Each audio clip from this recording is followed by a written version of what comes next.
Senhores, eu não sabia que eu era um dos 213 milhões de pequenos tiranos existentes no Brasil até assistir a este vídeo. E acabei de descobrir que o povo não é soberano, que soberano é o direito brasileiro, seja lá o que isto quer dizer. Vamos assistir à fala da ministra, senhora Carmen Lúcia.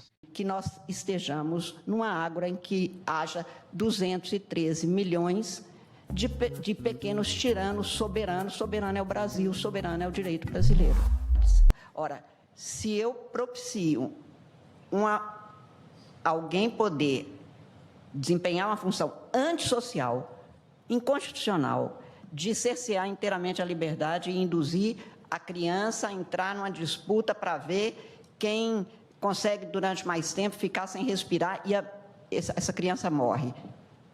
Tudo bem? Eu só fui hospedeiro? Eu só sou a prateleira? Eu não respondo? Não, você responde se você entrar em juízo. E o judiciário vai acalentar. E isso continua sendo repetido sem parar. E repetido sem parar, haverá outras mortes. Portanto, eu acho que, no caso, Vossa Excelência fala em direito de criticar eu acho que tem, direito de vaiar tem, direito de aplaudir também nós temos, direito de xingar, e aí eu falo de cátedra, porque mais xingada do que nós somos, e nós mulheres não passamos por discurso de ódio, como eu tenho insistido, é discurso de ódio. Contra nós é misógino, sexista, desmoralizante, detona, a gente passa a exercer uma autocensura, como nós vimos nas eleições de 2024, que pessoas, mulheres muito bem avaliadas, diziam, ministro, não posso, a minha filha de 12 anos precisou de ir para uma escola numa outra cidade, porque ela não pode entrar na sala de aula, porque sobre nós mulheres, todos os eminentes ministros, caros colegas, sabem muito bem do que falam, e falaram de mim em redes sociais, reverberando, multiplicando, e mesmo depois de o Ministério Público ter proposto, que não fui eu que propus ação nenhuma, que não propus, porque eu não ia ficar impedida de julgar ninguém, não tenho raiva de quem fala mal, nem de quem pratica crimes, nem nada disso, apenas julgo. E mesmo nestes casos, portanto, sou insuspeita para falar do que falam de mim, xingam, muitas vezes eu acho que tem sim o direito de xingar, não tem o direito de cercear e levar à morte das pessoas, das instituições e da própria democracia. Isto eu acho que é o limite e é o paradoxo da democracia que propicia que alguém, em qualquer espaço, em praça pública, pode gritar, odeio a ministra Carmen Lúcia. O que ele não pode é pegar um revólver e me matar na rua. Isto não pode. Então, acho que essa formatação tem a enorme dificuldade de censura é proibida constitucionalmente, é proibida eticamente, é proibida moralmente, é proibida, eu diria, até espiritualmente. Mas não pode também permitir que nós estejamos numa ágora em que haja 213 milhões de pequenos tiranos soberanos. Soberano é o Brasil, soberano é o direito brasileiro. Então, é preciso cumprir as regras para que a gente consiga uma convivência, se não em paz, pelo menos com um pingo de sossego. Eu acho que é exatamente isso que nós estamos buscando aqui, esse equilíbrio dificílimo. A ministra do Supremo Tribunal Federal, senhora Carmen Lúcia, durante a votação da constitucionalidade do artigo 19 do Marco Civil da Internet, alegou que dar plena liberdade de expressão para a população brasileira seria deixar que 213 milhões de pequenos tiranos dominassem os espaços digitais no Brasil. Bem, senhores, vou repetir o que já disse em outros vídeos. A preservação das liberdades requer a limitação das liberdades. Isto é inegável. Porém, a grande questão é a justa medida da liberdade de ação negativa dos indivíduos. E, pelo visto, a ministra senhora Carmen Lúcia enxerga que o Brasil é composto por pequenos tiranos, excluindo-se, é óbvio, ela e os demais ministros do STF.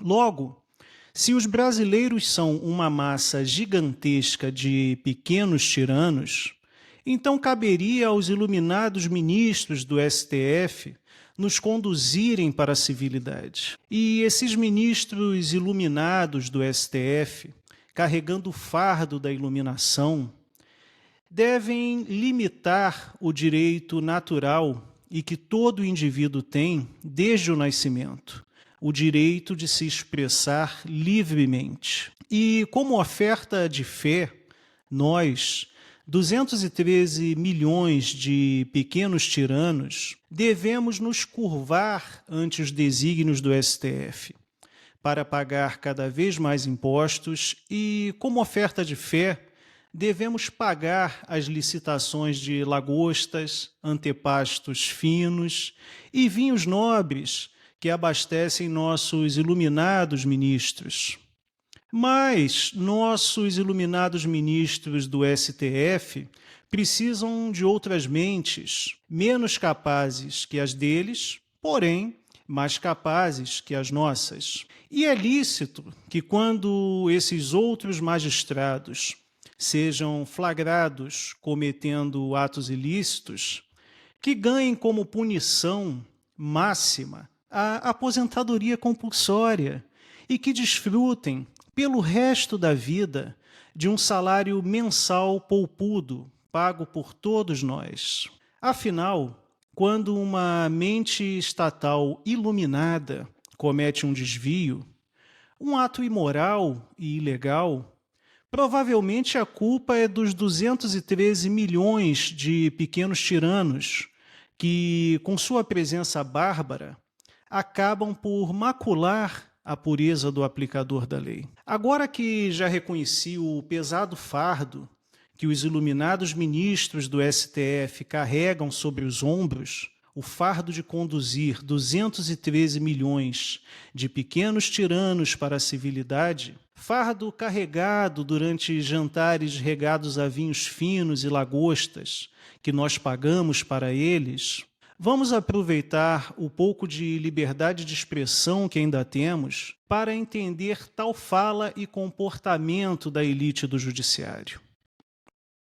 Senhores, por mais que alguém não goste do ex-presidente Bolsonaro, comparem a gestão das estatais durante o seu governo e durante o governo Lula-PT. Somente nos primeiros 6 meses de 2025, as estatais acumularam um prejuízo de 2 bilhões e 700 milhões de reais, estando sob a gestão Lula-PT. Como alguém pode dizer que a esquerda, que já esteve no poder absoluto do Brasil por mais de década, e que agora voltou ao poder, sabe-se lá como, é boa para o Brasil, causando um prejuízo para o povo de mais de 2 bilhões de reais. Então, senhores, lá atrás, quando os mais velhos se desesperaram com o retorno do PT ao poder, é porque eles tinham viva a lembrança dos governos Lula e Dilma de outrora, com uma corrupção ímpar,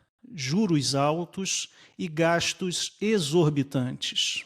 Porém, hoje, nós temos essa ferramenta tecnológica, a internet, que une indivíduos de quase todos os cantos do mundo, onde as mentiras e as imoralidades dos grupos que comandam as nações e de seus associados são expostas em tempo real.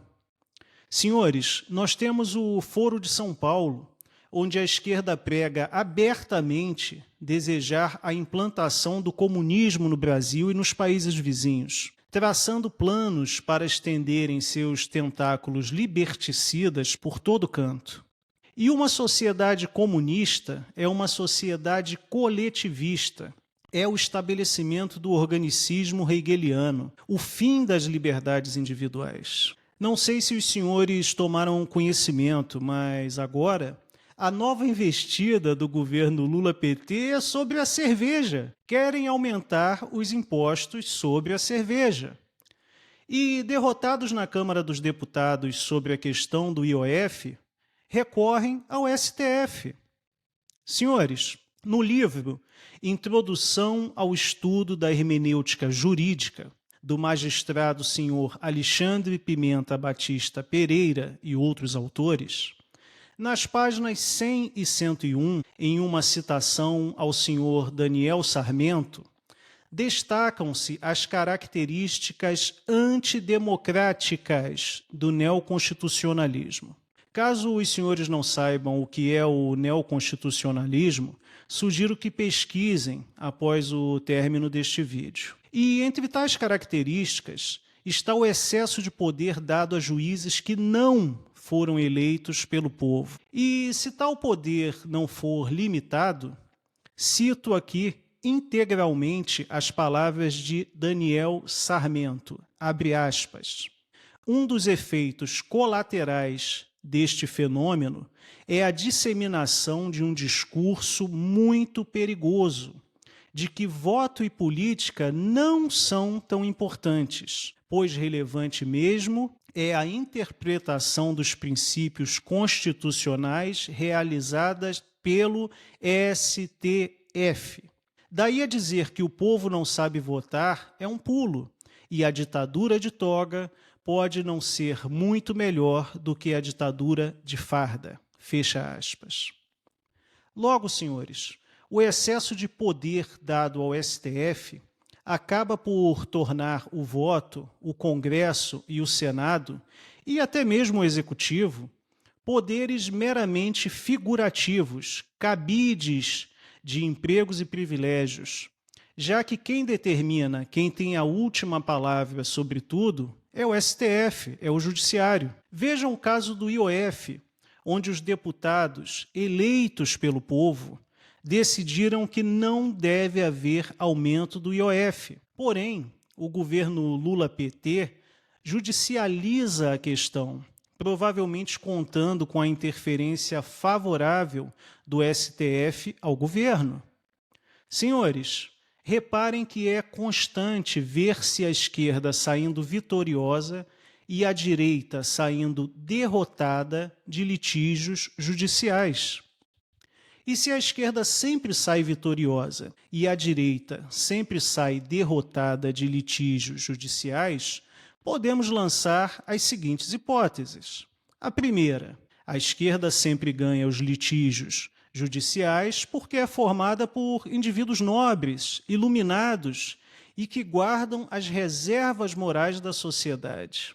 Ou a segunda hipótese, a esquerda, dado o seu histórico de corrupção, não é nada virtuosa, está alinhada ideologicamente com quem determina a legalidade das coisas. Senhores, a grande diferença entre a esquerda e a direita brasileiras é a seguinte: a esquerda quer menos liberdade e mais impostos, e a direita quer mais liberdade e menos impostos. Senhores, nós chegamos ao ponto absurdo de o judiciário determinar do que podemos ou não rir, condenando um humorista por contar piadas em um palco. Porém, senhores, embora exista uma aparente convergência de interesses entre parcela do STF e a esquerda, não se enganem. Isto é momentâneo e pode mudar a qualquer momento. Lembrem-se da moral hazard e, caso não saibam o que significa, sugiro que pesquisem. Lembrem-se que, em 2017, a então senadora senhora Gleisi Hoffmann disse que, abre aspas, Alexandre de Moraes no STF é ruim para a democracia, fecha aspas. Porém, o fato de o ex-presidente Bolsonaro ter amalgamado uma direita até então inexistente, ter reduzido impostos e ter defendido a propriedade privada, a liberdade de expressão e o cristianismo, ter reduzido drasticamente a corrupção e a má gestão nas estatais, fez com que ele arrumasse muitos inimigos. E, senhores, lembrem das palavras de um famoso político, na época em que a Operação Lava Jato desnudou a cleptocracia brasileira que se instalou durante os governos PT. Abre aspas, precisamos fazer um acordo com o Supremo, com tudo, fecha aspas. O que seria o tal grande acordo? Que cada um dos senhores responda a esta pergunta. Em resumo, senhores, o que incomoda muitos poderosos é a possibilidade que a internet e as redes sociais proporcionam aos indivíduos de se comunicarem, relatarem e compararem suas insatisfações, as misérias do dia a dia, de se organizarem. Antes, um indivíduo tinha as informações que a grande mídia determinava. As verdades eram determinadas em alguma redação. O poder do momento se associava às grandes mídias. E escândalos e dívidas das grandes mídias sumiam de uma hora para outra, ou surgiam contra certos indesejáveis sempre perto das eleições. Hoje, cada indivíduo, se quiser, pode ser um produtor e reprodutor de informação, de conhecimento, e as grandes mídias estão perdendo muito de seu poder de influenciar as mentes. A classe política não pode mais dizer uma coisa no sul e outra no norte do país. Afinal, sempre haverá um celular filmando seus discursos e apontando suas incoerências e mentiras. E para a esquerda, para a burocracia estatal e para as grandes mídias, o único jeito de recuperar o poder de outrora, sem questionamentos, é limitar a interação entre os indivíduos. E para que possam limitar a troca de informações entre os indivíduos, é preciso que o poder político de esquerda, a burocracia estatal e as grandes mídias se juntem em torno de um poder eleito como o poder moderador, que eu enxergo como sendo o STF. Os senhores que são empreendedores, indivíduos comuns, façam uma construção imaginária. Imaginem uma semana sem o STF, sem o governo Lula-PT, e imaginem uma semana sem as redes sociais. O que afetaria mais as suas vidas? Uma semana sem o STF e o governo Lula-PT ou uma semana sem as mídias sociais e sem a internet? Bem, eu agradeço a todos que assistiram a este vídeo, desejo que tenham um excelente final de semana, um grande abraço a todos e que Deus nos abençoe.